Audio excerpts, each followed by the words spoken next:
ہمارے ازلی اور زندہ جلالی آسمانی باپ، تو جو تھا، جو ہے اور جو آنے والا ہے، ہم دل کی گہرائیوں سے اے باپ شکر گزار ہیں اس مقدس اور پاک محفل کے لیے، جہاں پر آج خداوند تیرے مقدسین جمع ہوئے ہیں، اس ایمان، اس یقین، اس بھروسے کے ساتھ کہ تو ہمارے درمیان ہے، تیرا تخت لگ چکا ہے اور تیرے لوگ آ چکے ہیں، اور اب خداوند تو ہم سے ہم کلام ہونے کو ہے۔ اے باپ شکر گزار ہیں جتنی ہم تعریف ستائش تیرے نام کے لیے کی گئی، جتنے ہونٹوں کے نذرانے تیرے حضور پیش کیے گئے، خداوند تو نے اپنے حضور قبول فرما، اور خداوند تو اپنی برکات ان پر نازل فرما۔ دعا کرتے ہیں خداوند تیرے بندہ ریورنڈ امجد نعمت صاحب کے لیے، جو خداوند آج تیرے کلام کو ہم سب کے ساتھ شیئر کرنے کو ہیں۔ وہ تیرے خون سے خریدا ہوا تیرا بیٹا ہے، وہ اس سے پیار کرتا ہے، اور خداوند تیری خدمت کے لیے وہ انتھک محنت کرتا ہے، محنت کرتے کہ خداوند تو ان کے اس نیٹ کو، ان کی آواز کو، ان کے لبوں کو، ہونٹوں کو تیرے حضور پیش کرتے ہیں۔ خداوند ابلیس کی ساری چلاکی اور مکاری کو یہاں سے کوسوں دور کرتے ہیں، اور خداوند تیرے بندہ پر تیرے پاک روح القدس کا مسح چھا جائے۔ جتنی دیر خداوند وہ ہم سے ہم کلام ہو، تیری کلام کی باتوں کو ہم تک پہنچائے۔ تیرا پاک روح القدس ہم سب کی بڑی حفاظت اور نگہبانی کرے، تاکہ اے باپ ہم اس کلام کے وسیلہ سے آج بڑی برکت حاصل کریں۔ تو ہمیں سننے والے کان اور سمجھنے والا دل بخش دے، تاکہ خداوند ہم اس کلام کے بیج کو اپنی زندگیوں میں بوتے ہوئے اس سے 100 گنا پھل لائیں، اور بہت ساری بھٹکی اور پیاسی روحوں کو تیرے مذبح کے سامنے پیش کر سکیں، تاکہ وہ ہمیشہ کی زندگی کو حاصل کر سکیں۔ حاضر جماعت کو خداوند تو بڑی برکت دے، اپنے بندہ کو برکت دے، اور خداوند آج ہم سب یہاں سے تیرے کلام سے جھولیاں بھر کر جائیں۔ یہ دعا تیرے پیارے بیٹے مسیح یسوع کے نام سے مانگتے ہیں، آمین۔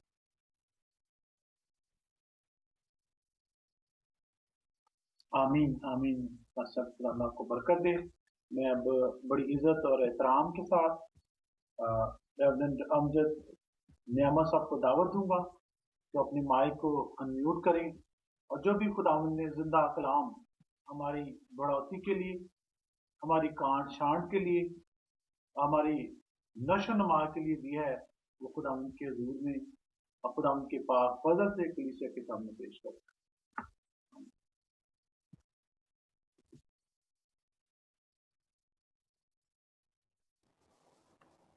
آمین۔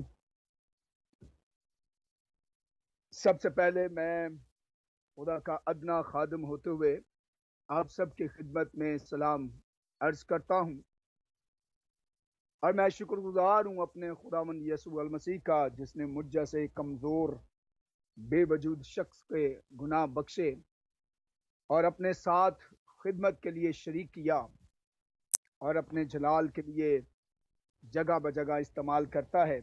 میں اس کے لیے اپنے خداوند کا شکر ادا کرتا ہوں، اور اس وقت کرائسٹ ویژن یورپ کی ساری ٹیم کے لیے، اور بالخصوص اپنے بھائی پاسٹر جان اشرف صاحب کے لیے، بھائی شاہد کے لیے، جنہوں نے آج مجھے یہ ذمہ داری دی، حکم دیا کہ میں کلام کا جو توڑا خدا نے مجھے دیا ہے وہ آپ کے ساتھ بانٹ سکوں، شیئر کر سکوں۔ اور یقیناً آج ہم خدا کے کلام سے جب سنیں گے، مل کر سیکھیں گے، تو خدا اپنے نام کو جلال دے گا۔ اس سے پہلے کہ ہم خدا کے کلام کو کھولیں، میں آپ کے ساتھ بانٹوں، میں چاہوں گا کہ ہم اپنا فوکس اور اپنا دھیان ایمان کے بانی کا عمل کرنے والے یسوع کی صلیب کی طرف لگائیں، اپنے دنیاوی خیالات کو ترک کر کے اس کی طرف دیکھیں یکسوئی کے ساتھ، اور پھر یقیناً خداوند آج ہم سب کو برکت دے گا۔ لہٰذا میں آپ سے درخواست کرتا ہوں کہ میرے ساتھ خدا کے کلام کو دیکھیں۔ عہد جدید میں سے مقدس متی کی معرفت لکھا گیا انجیلی بیان، اس کا 5واں باب 13ویں 14ویں 15ویں اور 16ویں ان آیات کی تلاوت آپ کی خدمت میں کرتا ہوں۔ غور سے خدا کا کلام سنیے گا۔ اس طرح لکھا ہے، تم زمین کے نمک ہو، لیکن اگر نمک کا مزہ جاتا رہے تو وہ کس چیز سے نمکین کیا جائے گا؟ پھر وہ کسی کام کا نہیں سوا اس کے کہ باہر پھینکا جائے اور آدمیوں کے پاؤں کے نیچے روندا جائے۔ تم دنیا کے نور ہو، جو شہر پہاڑ پر بسا ہے وہ چھپ نہیں سکتا، اور چراغ جلا کر پیمانے کے نیچے نہیں بلکہ چراغ دان پر رکھتے ہیں، تو اس سے گھر کے سب لوگوں کو روشنی پہنچتی ہے۔ اسی طرح تمہاری روشنی آدمیوں کے سامنے چمکے، تاکہ وہ تمہارے نیک کاموں کو دیکھ کر تمہارے باپ کی جو آسمان پر ہے تمجید کریں۔ پاک کلام کے پڑھے اور سنے جانے پر خداوند کی خاص برکت ہو۔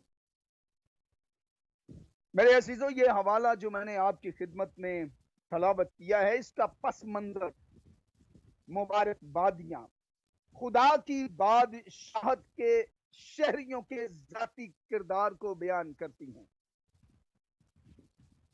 کہ وہ حلیم ہوں گے، وہ راست بازی کے بھوکے اور پیاسے ہیں، وہ رحم دل اور پاک دل ہیں، وہ صلح کرانے والے اور راست بازی اور مسیح کی خاطر دکھ اٹھانے والے لوگ ہوں گے۔ ایسے لوگ خدا کی نظر میں مبارک ہیں، اور ان کی برکات بھی ان آیات کے اگلے حصوں میں مندرج ہے۔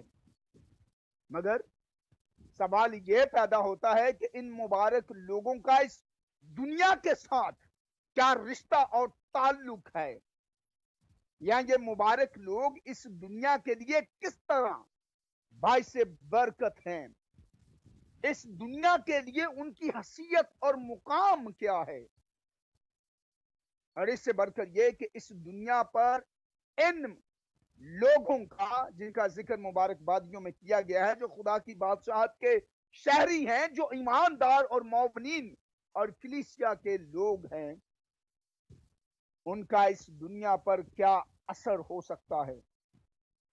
بظاہر یہ لوگ غریب ہیں، حلیم ہیں، غمزدہ ہیں، رحم اور صلح کرانے والے ہیں۔ کیا بدی کا سلاب آسانی کے ساتھ ان پر غالب نہیں آ جائے گا؟ یہ دنیاوی اعتبار سے کمزور لوگ اس دنیا میں کیا کارنامہ سر انجام دے سکتے ہیں؟ خداوند یسوع مسیح نے ان تمام سوالات کا جواب جو ہے ان آیات مبارکہ میں ہمیں فراہم کیا ہے۔ اور اس سب سے بڑھ کر بات کہ خداوند یسوع مسیح کا خود ان لوگوں کے بارے میں کیا سوچ اور خیال ہے۔ یسوع مسیح کی نظر میں یہ لوگ دنیا کے لیے ناگزیر ہیں، اور اس آیت میں اس بات کو بھی اجاگر کیا گیا ہے کہ خداوند یسوع مسیح اپنے شاگردوں کو کیا سمجھتے ہیں، ان کا معیار کیا ہے، اور ان آیات میں مسیحی طرز حیات کا جوہر ہمیں نظر آتا ہے۔ یسوع مسیح نے اپنے شاگردوں کے لیے دنیا کے ناگزیر اور نہایت اہم کردار کو بیان کرنے کے لیے دو اہم استعارے جو ہے وہ استعمال کیے ہیں، نمک اور نور۔ مسیحیوں کے لیے پہلا استعارہ خداوند یسوع مسیح نے کہا کہ وہ نمک ہیں اور खुदावन यीशु मसीह ने उनके बारे में कहा कि तुम जमीन के नमक हो। खुदावन यीशु मसीह ने अपने शागिर्दों को नमक क्यों कहा? इस बात को जानने और समझने के लिए हमें इंसानी जिंदगी में नमक की अहमियत को जानना इंतहाई जरूरी है। तब हम जान सकेंगे, समझ सकेंगे खुदावन यीशु मसीह के इस फलसफे को कि खुदावन यीशु मसीह ने क्यों ईमानदारों को नमक से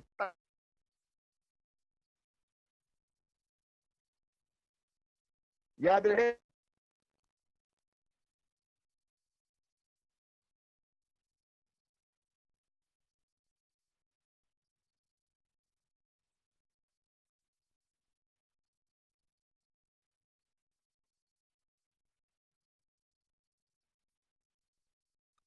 पास्टर अमजद साहब आपकी आवाज नहीं आ रही, वो हालेलुया हालेलुया। खुदावन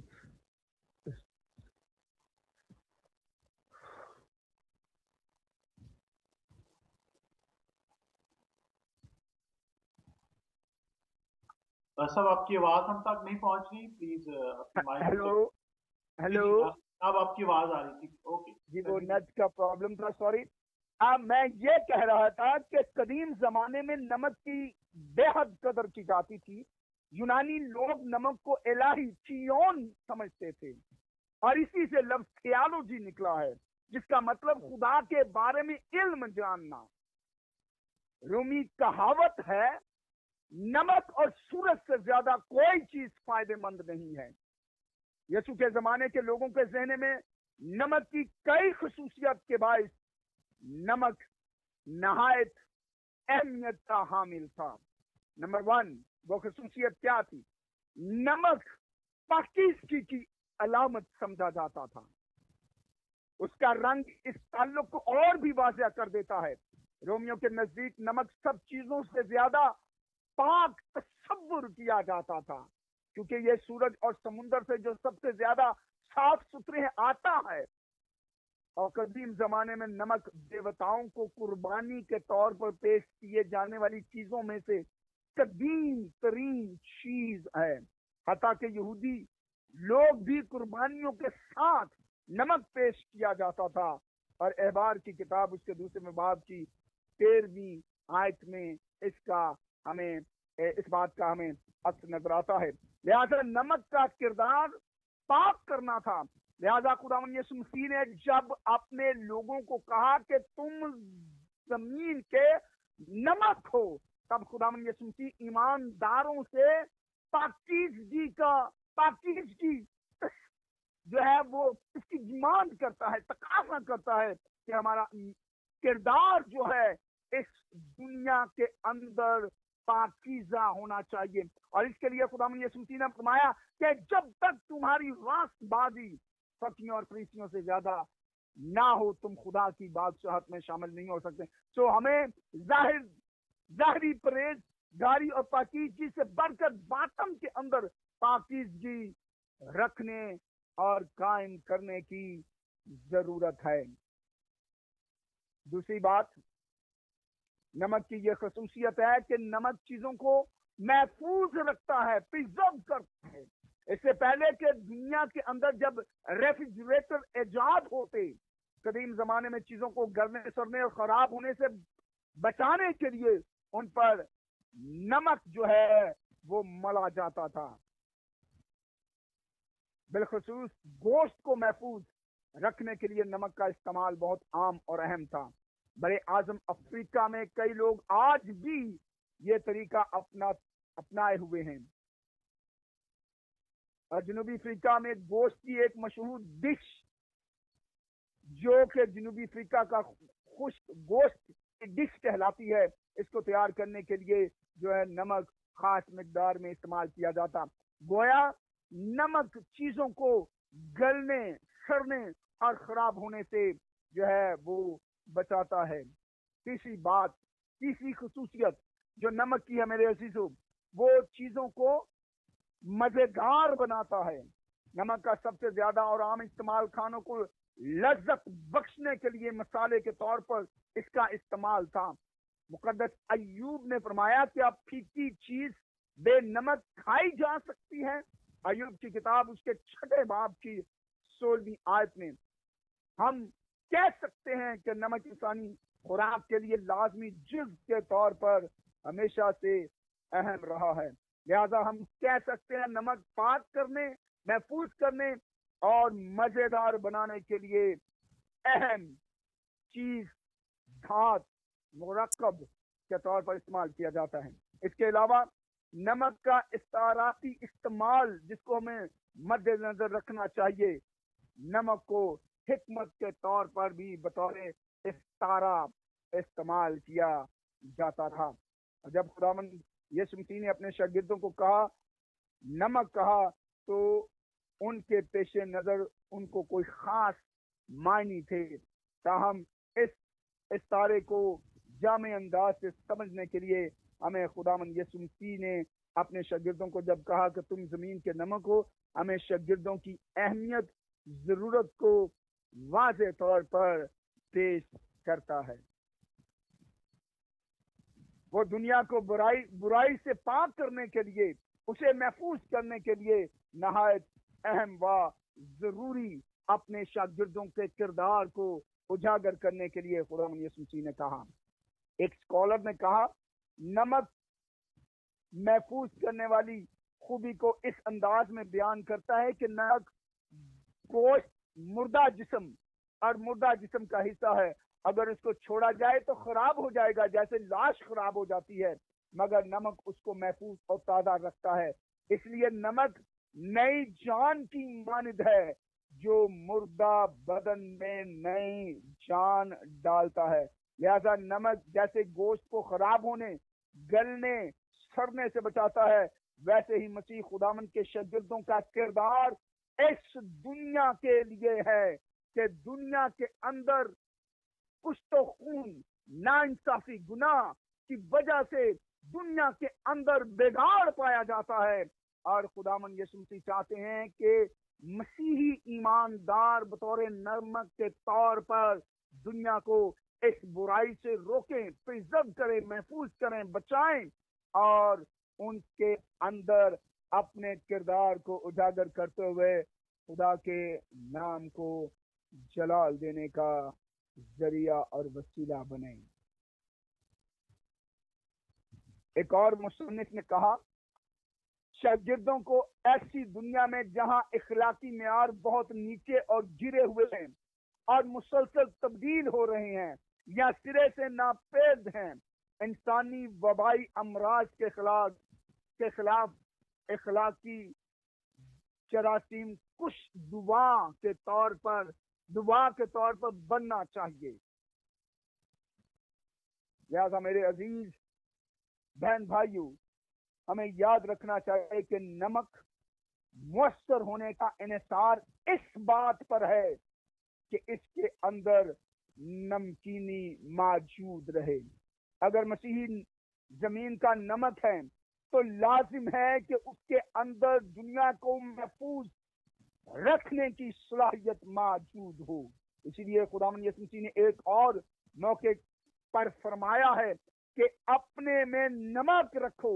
मुकद्दस लूका की अंजील उसके 14वें बाब की 34वीं आयत में, और दूसरे हिस्से में मसीहियों के लिए आगाही और फिक्रमंदी को पेश करता है। लेकिन अगर नमक का मजा जाता रहे तो वो किस चीज से नमकीन किया जाएगा, फिर वो किसी काम का नहीं, मासवाए कि वो बाहर फेंका जाए और आदमियों के पांव के नीचे रौंदा जाए। इससे और आदमियों के पांव के नीचे रौंदा जाए। इससे चंद एक सवालात हमारे जहन के अंदर पैदा होते हैं। क्या नमक का मजा यानी नमकीनी जाया हो सकती है? क्या बेनमकीनी के नमक को नमक कहा जा सकता है? हकीकत तो यह है कि नमक कभी भी अपनी नमकीनी नहीं खोता। मेरे अजीजों, साइंसी नुक्ता नजर से सोडियम क्लोराइड यानी नमक बहुत ही मजबूत कीमियाई مرکب ہے